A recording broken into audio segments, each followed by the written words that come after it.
Chapter 9.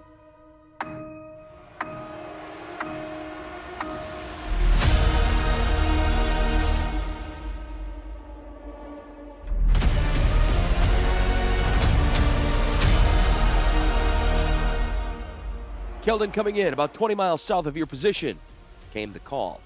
Finally, Alexei exclaimed, and ran from her bunk to the detector station.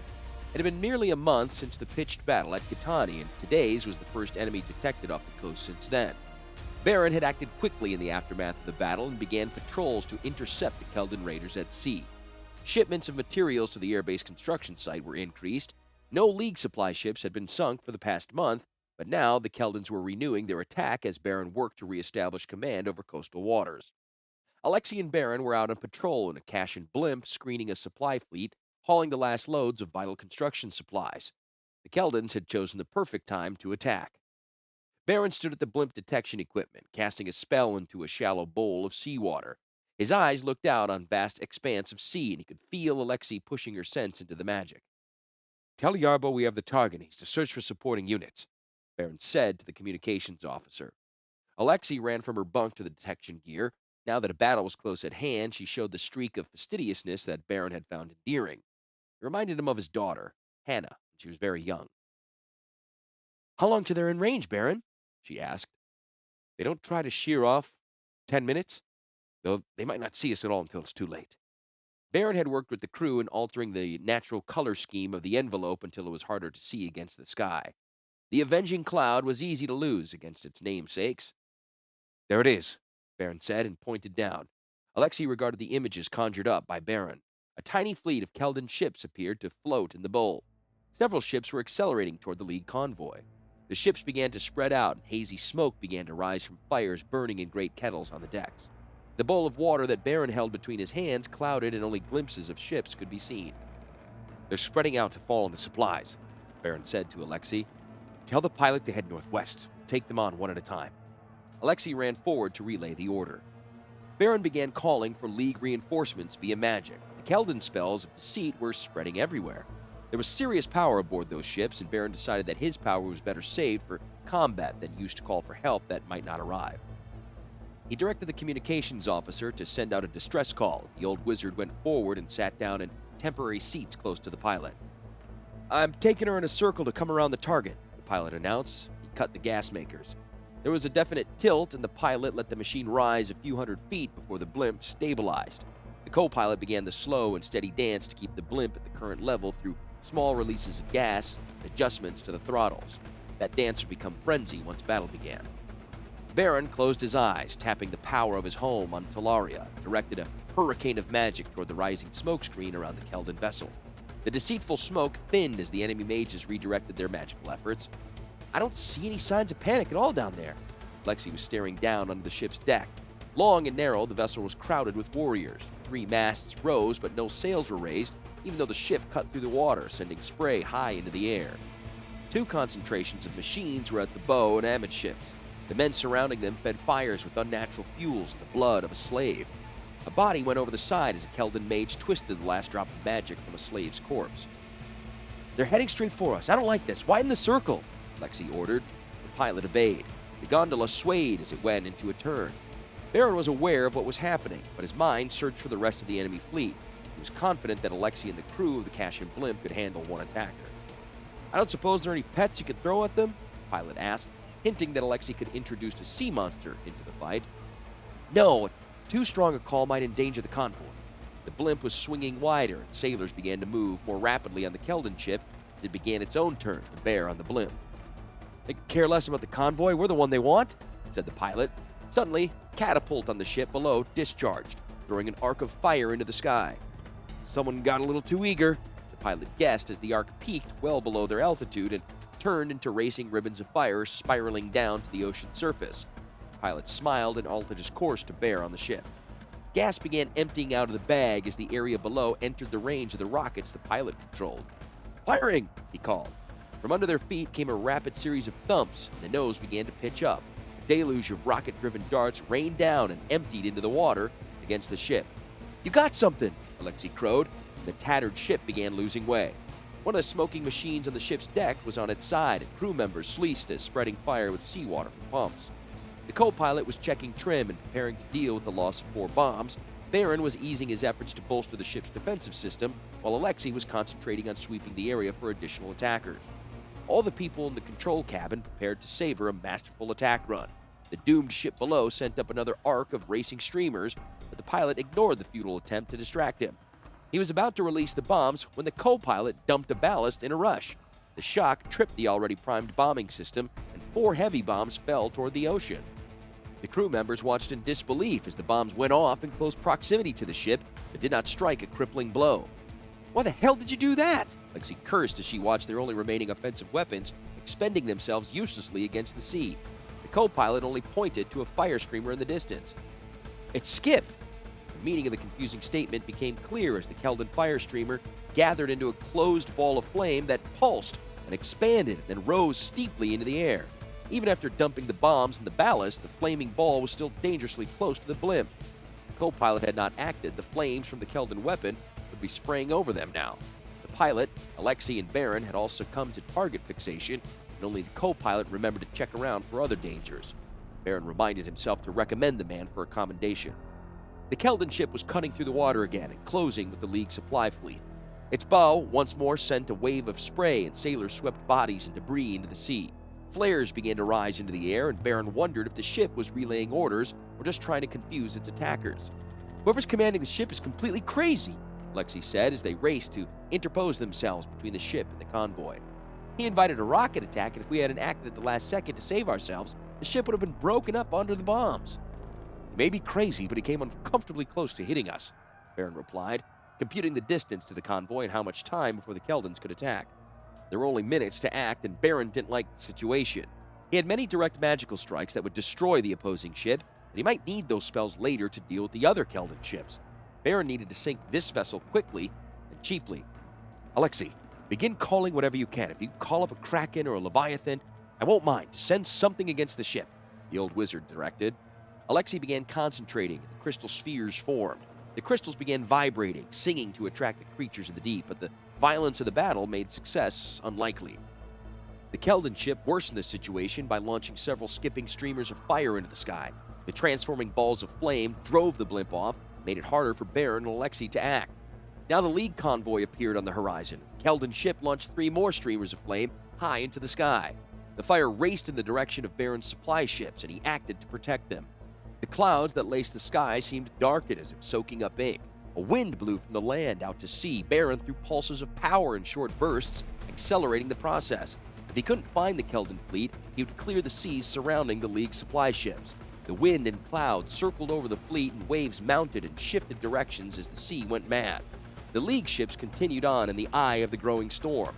No more fire streams flew around the heavens as the Keldons tried to preserve their ship and enter the calm of the eye. "Keep us between the Keldons and the convoy, even if you dump us in the sea to do it," Baron ordered the pilot. The wizard continued to pound and shape the forces of the air with his will. The battle was a strange one. The avenging cloud kept station and moved only in response to the Keldon ship, which became increasingly hard to attack.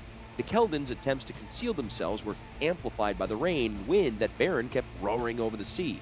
Alexei sent out magic sentinels to track the ship, but the violence of the wind shattered their crystalline structure. He was blind until the violence of the storm abated. Baron paused in his assault when he felt Alexei's efforts. "I think I detected another ship beyond the wind." Baron battled with the storm, not the Keldons. The winds and waves seemed hungry for the ships that sailed in the eye. Baron could not reply to another Keldon attack for some minutes. The blimp, the entire convoy were in a dangerous position. "We have to sink at least one of the Keldons right now," Alexei stating the obvious. "Can you call anything up?" Baron asked hopefully. "Right now, I couldn't command a goldfish," Alexei said with disgust. "Then we'll have to get as close as possible. Attack the ship directly," Baron declared. "Have the pilot take us down, just a few hundred feet above the water." The storm Baron had conjured was making the pilot's job much harder than the man was prepared to deal with. He was constantly adjusting the throttles and was green with nausea. The blimp flexed and rose with the vagaries of the wind. The pilot retched over the controls as he fought air sickness. The pilot listened to Alexei convey the old wizard's orders as he fought the downdraft. "He just wants us over the sea?" the pilot exclaimed. "With this wind, he just wants us over the water?" "It's the only way to attack the Keldons. We need to stay low," Alexei ordered. visibly gagging from the odor of vomit. He turned to Baron. I'll support the defenses. You must take the offense. Baron was winded from his constant struggle with the storm. He needed a few moments to collect himself. Hit them with a massive power strike the second you can see the ship, Baron directed. You have more power than I ever will, Alexei confessed. You have greater range. If I thought you could juggle several spells at once, I would switch places. Now get up with the pilot before some other disaster happens. Baron's words came out all at once, as if he couldn't spare the time or energy to sustain a longer conversation. The old mage locked his arms at the side of the cabin, bracing himself for a long fight and against the gyrations of the blimp in the storm. Alexei went forward. The pilot was empty, and his stomach contractions brought up nothing as the violence seemed to increase. Now each surge of wind induced storms of cursing as the pilot wrestled with the controls. The water jumped closer, then the engines fought their way up. There! The pilot shouted as the ship appeared less than 100 yards away. Alexei closed her eyes, let fly her attack. She formed her spell just outside the blimp. Her surge of power shattered the gondola's windows as energy speared the enemy ship. The concussion reverberated throughout the cabin. Alexei's strike split the masts on the Keldon raider and crushed many of the sailors fighting to keep it afloat. The pilot tried to climb, but deafened and confused, he turned the craft and caught the wind. The avenging cloud began to retreat at high speed, but not high enough to escape a counterattack.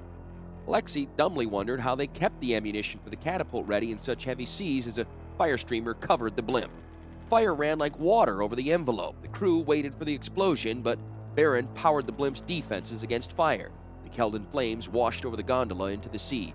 Alexei sealed the shattered window with planes of magic glass, but she hissed in agony as a stray lick of flame played over her skin. All of Baron's energy focused on keeping the blimp whole. The magical storm began to break up.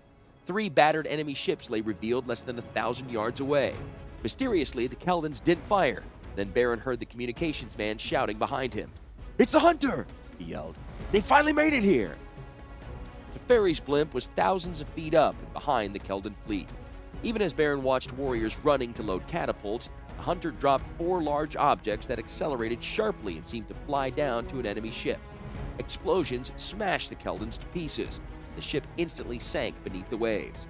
Baron could feel Teferi aboard the other craft, creating walls of protective energy over the League's supply fleet. A desperate attack from a Keldon caster hit Teferi's spell as a ribbon of flame. It transformed into an explosion of cinders, drifting down into the ocean. Baron latched on to the dissipating storm and spun it into another of the Keldon ships. A twist of wind dipped into the sea and formed a great waterspout that moved over the ship and tore it apart. Flames from enemy spells filled the watery column and were sucked up into the clouds, exploding into sheet lightning. The concussion weakened the storm, and Baron's blimp rose as the pilot aimed for a clearing sky. The final Keldon ship tried to withdraw, its casters throwing a huge display of fiery streams and cloaking smoke into the air. Baron felt the planeswalker turn the smoke into an acidic rain that fell onto the fleeing Keldon ship. The liquid ate through the sailors and into the holds. Baron expanded the blimp's defenses against fire, and the last few streamers sputtered and lost momentum long before they closed with the blimp. Alexei's bloodthirst demanded satisfaction, and she hurled exploding crystalline lances of energy at the retreating ship. "Die! Die! Die!" she screamed, as her attack penetrated below decks and started fires. The raider had fought heavy seas all day and was stressed beyond endurance. The sharp detonations of Alexei's lances began to break up the ship. It was already doomed when a great whirlpool called by Teferi dragged it beneath the waves.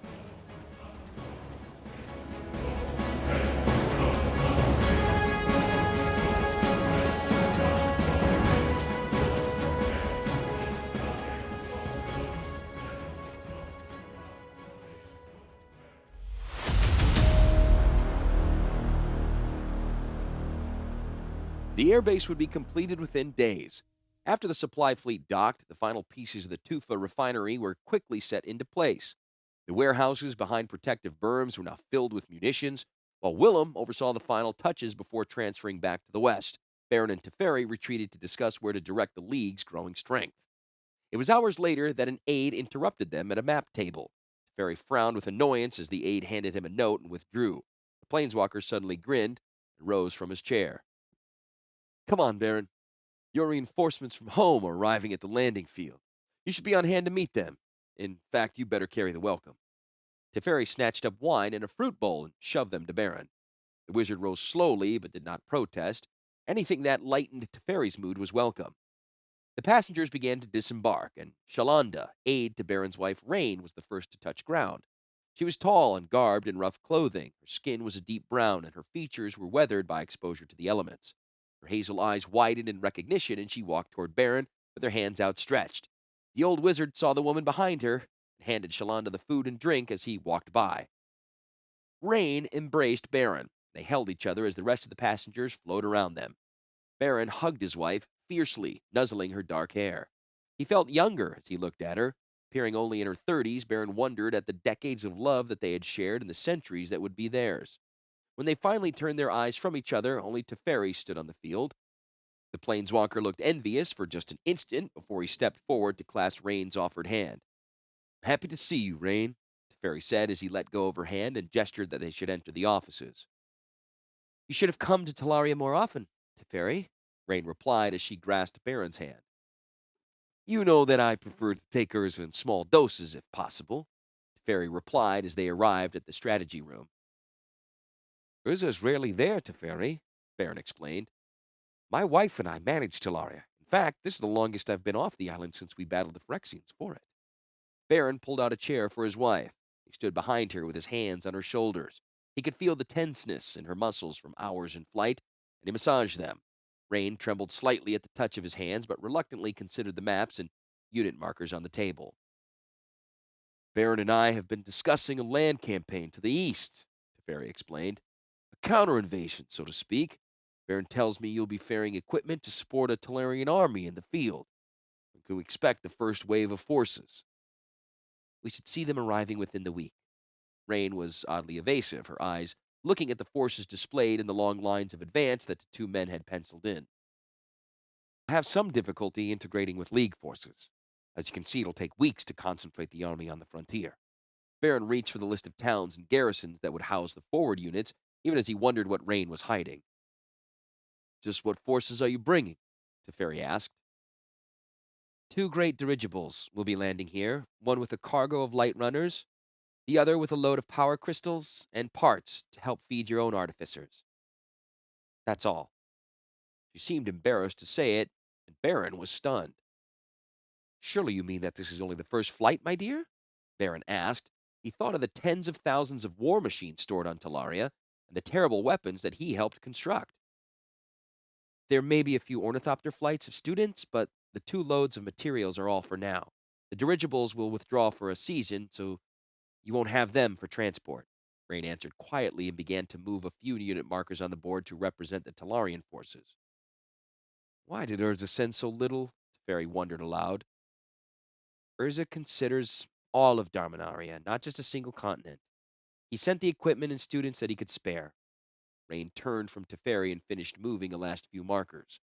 Baron tried to explain Urza's actions as he had so often done over the years. "Teferi, I'm sure Urza has excellent reasons for what he's done, even as you've focused your attentions west and in the naval campaign." Baron pointed at the coastal and river cities on which Teferi had lavished most of his attention. "We are just beginning to realize how many troops and machines we will need to cover the frontier without committing any to combat. I'm sure that his priorities will change once a clearer picture of our need is available." Baron had counted on elite squads of war machines to head the offensive and provide him with an independent command. "Teferi," Rain said, "it's growing late, and it was an exhausting trip. This is also the first time my husband and I have met in months. Give us this night for reunion, and leave the war for tomorrow." "Of course." Teferi bowed to the couple as Baron rose to escort his wife to his quarters. But even Baron's joy at seeing Rain after all this time couldn't drown his disappointment at the support he had received from home. "Why did Urza send so little?" Baron asked later. A lamp was burning on the nightstand beside his bed as Rain unpacked her things. He could think of no reason for Urza to provide so little. He hoped that his wife could explain what was happening. "I was never even able to speak to Urza. He reappeared on Talaria in the middle of the night, read your dispatches, and ordered the limited reinforcement. He left before news of his arrival even reached me." Rain shoved his clothing to the side of a wardrobe and began hanging her robes. Baron watched as she integrated her things among his. "If Urza isn't on the island, what are you doing here?